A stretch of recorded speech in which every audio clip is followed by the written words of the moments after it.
Olá, já está tramitando aqui no Senado a PEC que permite gastos acima do teto para o pagamento do auxílio de R$ 600 e outros programas sociais. Mas ainda não há consenso entre os senadores sobre o texto apresentado, que agora vai ser analisado pela Comissão de Constituição e Justiça.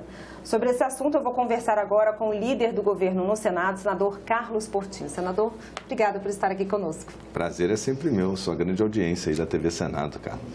Senador, eu queria começar perguntando para o senhor até que ponto o governo eleito tem o apoio da oposição nessa PEC que foi apresentada. A gente tem que encontrar as nossas convergências e há uma que serve de ponto de partida. A promessa de campanha dos dois candidatos e é o desejo do presidente Bolsonaro, que implementou na última PEC do Auxílio Brasil o valor de R$ 600. Esse valor de R$ 600 é aonde nós convergimos. Agora, R$ 600, não todo ele fora do teto, porque senão você está abrindo mais 105 bi que já estão no orçamento para um auxílio de 405.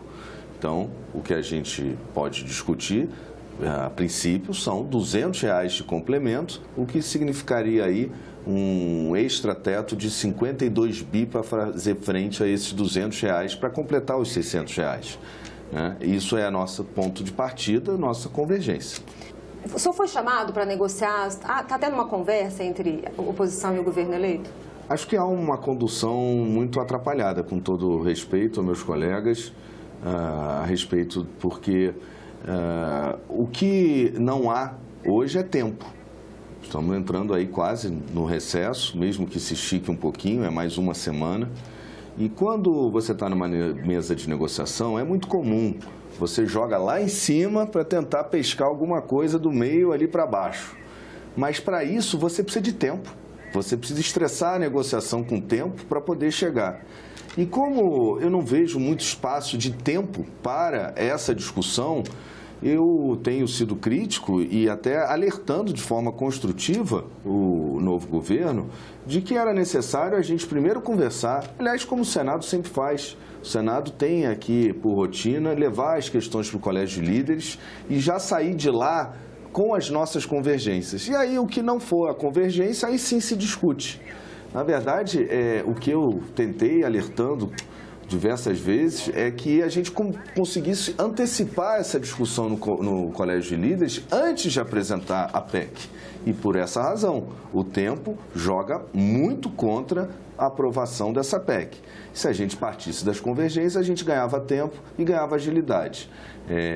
Fui procurado, depois de alguns tweets, pela hoje oposição, pelo líder do PT, Paulo Rocha, e por deferência a gente tinha uma reunião marcada, inclusive no início da semana, no mesmo dia em que foi protocolada a PEC.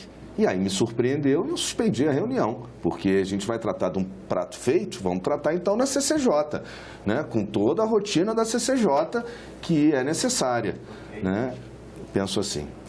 Senador, e o que é possível negociar então, dentro desse pacote que já foi enviado? Olha, antes de entrar nessa questão, Carla, eu acho que o que primeiro deveria ser o passo, e também fiz esse comentário ao líder Paulo Rocha, é que tivesse o nome do ministro da Economia. Todas as vezes que foi se discutir algum valor acima do teto, como por exemplo em agosto, a equipe econômica do presidente Bolsonaro esteve aqui no Senado, apresentou os impactos econômicos da proposta, apresentou qual seria o lastro, ou pelo menos a projeção de um lastro, porque se você diz, como aconteceu em agosto, vamos furar o teto em 60 bi para atender Auxílio Brasil de R$ 600, caminhoneiro, Vale Gás, que era necessário e a gente viu. Muitos entenderam que o tempo até o final do ano era, essa proposta é eleitoral. Não! Na verdade, o Ministério da Economia ele mostrou, com o exemplo do primeiro semestre, que no segundo semestre tinha uma expectativa de superávit, que seria suficiente para a gente poder igualar, pelo menos, o valor de 60 bi que a gente estava colocando fora do teto. E houve o superávit, Então, a gente tinha um condutor da proposta que avalizou a proposta, que foi o ministro Paulo Guedes e a sua equipe econômica. A gente tinha dados econômicos do impacto dessa proposta e a gente pôde aqui no Senado aprovar com essas projeções. O que me parece da PEC de transição é que é um movimento muito mais político político do que econômico, embora o impacto seja muito mais econômico e social do que político. E por quê? Qual é a grande preocupação? A nossa convergência, como eu disse, são R$600 de Auxílio Brasil. Só que esses R$600, eles têm que valer no ano de 2023 R$600, porque quem precisa dos R$600 para fazer sua compra do mês, pagar seu aluguel, aqueles que precisam do Auxílio Brasil, eles não podem ver esse valor de R$600 por causa de penduricalhos que levam a 195 bi, né, acima do teto, a inflação subir, os juros subirem. Hoje a gente sabe que o Auxílio Brasil, inclusive, você pode pegar um consignado sobre ele. Só que, somado à inflação, somado aos juros que essa proposta traz, na hora que aquele que precisa for pegar, por exemplo, um consignado sobre os seus R$600 de Auxílio Brasil, os juros vão estar mais altos. O poder de compra dos R$600 será outro, vai haver uma perda do poder de compra. Então, se a nossa convergência são os R$600, a gente tem que preservar o valor da moeda, o poder de compra desses R$600. Esse apoio está condicionado ao anúncio da equipe econômica? Eu acho que não é condicionado. De novo, para ganhar velocidade, né, e poder superar esse desafio do tempo de aprovação, é absolutamente essencial ter um ministro da Economia que venha aqui ao Senado dizer quais são os impactos, como ele projeta que isso possa ser recuperado ao longo do ano. Por isso, inclusive, que não dá para a gente falar em 4 anos.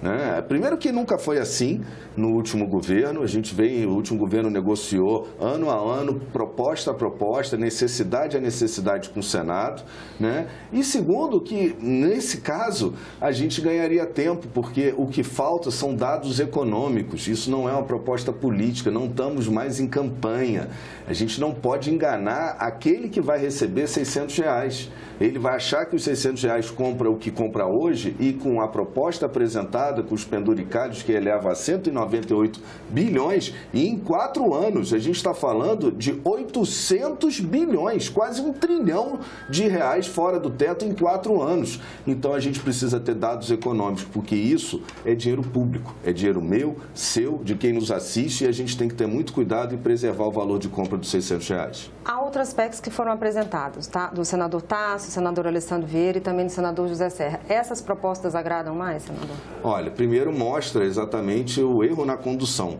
porque se a gente tivesse reunido antes no Colégio de Líderes e tratado das nossas convergências, talvez a gente já saísse com uma proposta arredondada.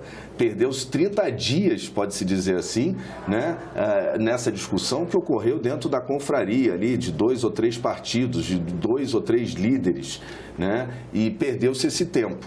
Né, o que fez com que outros partidos apresentassem outras propostas. A gente já tem umas 5 ou 6 propostas aqui, né, tem do Serra, tem do Tasso Gereissati, tem do Alessandro Vieira, tem do Paulo Paim, do próprio PT. Né, então, a gente já demorou tanto para conversar, para as lideranças de fato conversarem, que elas se anteciparam e apresentaram outras propostas, que me parecem, em termos de valor e de prazo de 1 ano, mais palatável. O senhor acha, o relator da proposta da peça orçamentária, o senador Marcelo Castro, disse que precisa que a PEC seja aprovada até o dia 16 de dezembro. O senhor acha viável? Eu acho que é o maior desafio, maior até do que os termos da própria proposta.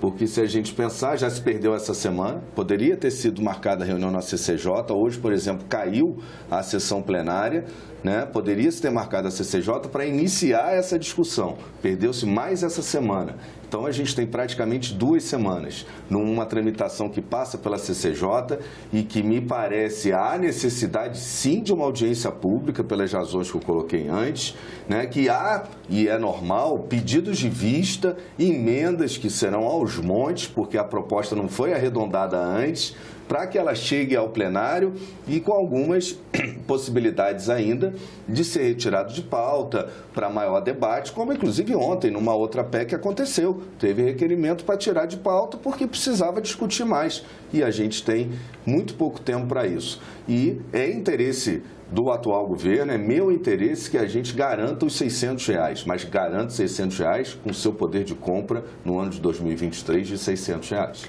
Nas suas conversas, senador, com o líder do PT, com outros senadores que vão compor aí o novo governo, Só acha que há abertura para negociação? Olha, eu acho que sempre houve, né? O Senado ele é uma casa que quem chegar de fora às vezes não percebe quem é direita, quem é esquerda, quem é governo, quem é a situação. E isso é um mérito, é uma virtude, porque exatamente aqui sempre se construíram as propostas, né? A condução é bem diferente do que eu vi aqui nos últimos 2 anos que eu estou aqui no Senado. Senador, queria agradecer muito a sua presença aqui mais uma vez no programa Argumento. Muito obrigado, é sempre um prazer. E eu agradeço a você também que nos assistiu. Se você quiser rever esse programa, é só entrar no nosso site senado.leg.br/TV ou no nosso canal no YouTube. Obrigada pela sua audiência e até o próximo argumento.